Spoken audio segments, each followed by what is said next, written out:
Okay, so this is my presentation. It's about Mexican sustainability laws that we saw in the class. In this case, it's two of them.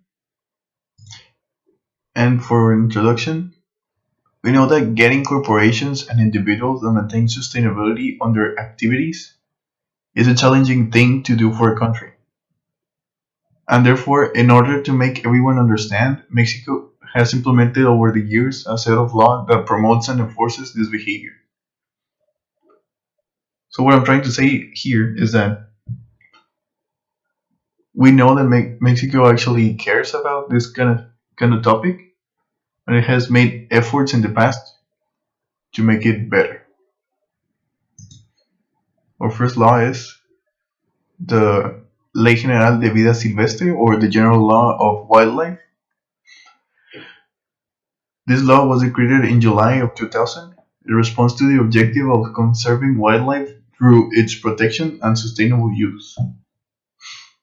The term wildlife considers all organisms that develop freely in their habitat, including their smaller populations and individuals under the control of man, as well as feral domestic species that, being left out of control of man, are established in the natural habitat.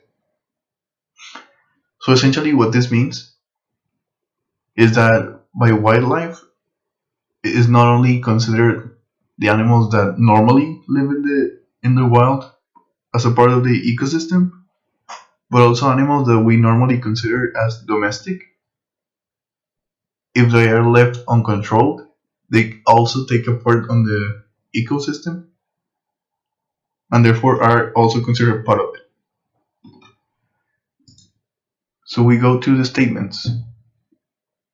If the owners of a property have an interest in harvesting and conservation activities, they must apply to register their premises or facilities, such as wildlife conservation management units. These management units are the property of owners or holders who voluntarily allocate them to the sustainable use of the wild species that live there and respond to the need to conserve biodiversity and give impetus to the production and socioeconomic development of the country. So what this means is that if you are the owner of a plot of land, for example, and you want to do something with the wildlife in it, for example hunting, or if you want to preserve it in general, you must be part of a system that complies with a set of rules, which takes us to this, which is each of these units have to have a management plan that establishes permitted and non-permitted activities. For example, as an example for this would be hunting seasons. The second law I'm going to talk about is the Ley General para la Prevención y Gestión Integral de Residuos, or the General Law for the Prevention and Comprehensive Management of Waste. The general law is based on several principles, including prevent, value, and make a comprehensive management under criteria of environmental, technological, and economic and social efficiency. So what this means is that if a company has to produce some waste, it should try to first of all prevent making it, or make it as little as possible regarding how it affects the environment, technology, economy, and social efficiency. Second is states share responsibility of producers, consumers, and authorities.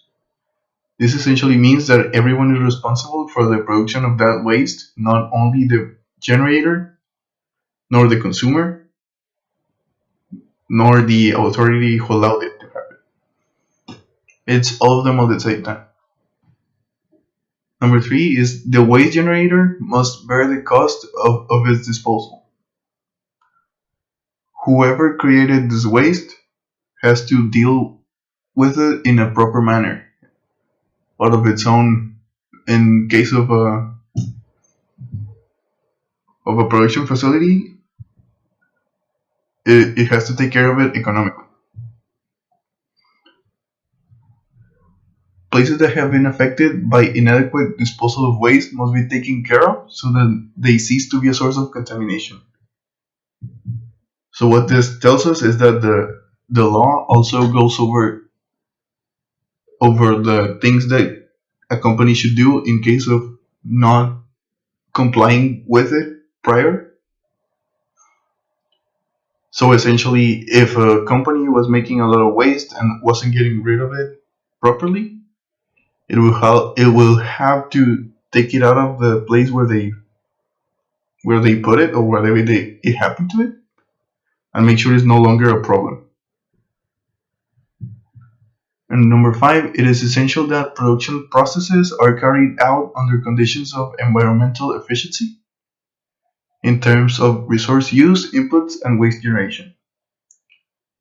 So what this tells us is that, again, with the example of a company, they should try to keep their waste generation at a minimum, and their resource use has to be as efficient as possible.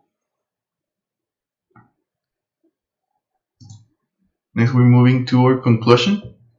And after talking about both of these laws and what they state, we can conclude that efforts have been made in order to ensure the sustainability in Mexico regarding diverse topics, even more than the two showed here. But this is still only the beginning, as further improvements are required everywhere, not only in Mexico. What I'm trying to say here is that even in fully developed countries or ones that prioritize this kind of thing, we still don't have a perfect system for sustainability in a lot of things. So we'll have to be further improved, and probably in the next few decades.